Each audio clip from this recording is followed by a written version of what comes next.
Assalamualaikum saudara Lun. Saat ini saya berada di Pasar Kartini Penayung.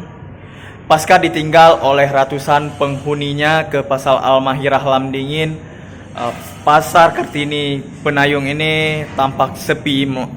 Tidak ada satupun penghuni yang menempatinya lagi.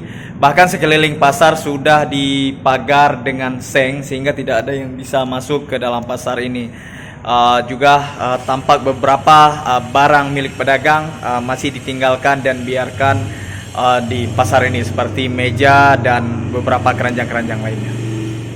Syedaralun, pasca ditinggalkan oleh para pedagang, kini Pasar Kartini Penayung, Banda Aceh tampak kosong dan tidak berpenghuni lagi. Bahkan sekeliling pasar sudah dipagar dengan seng serta dijaga petugas.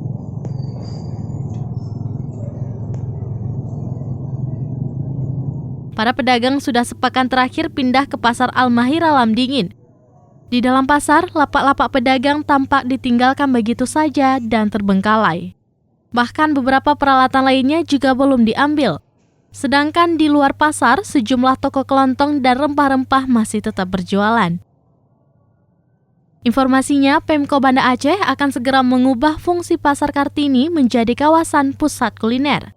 Pengerjaan konstruksi kawasan kuliner tersebut akan segera dilakukan dalam waktu terdekat. Dari Banda Aceh, Muhammad Nasir, Serambi On TV.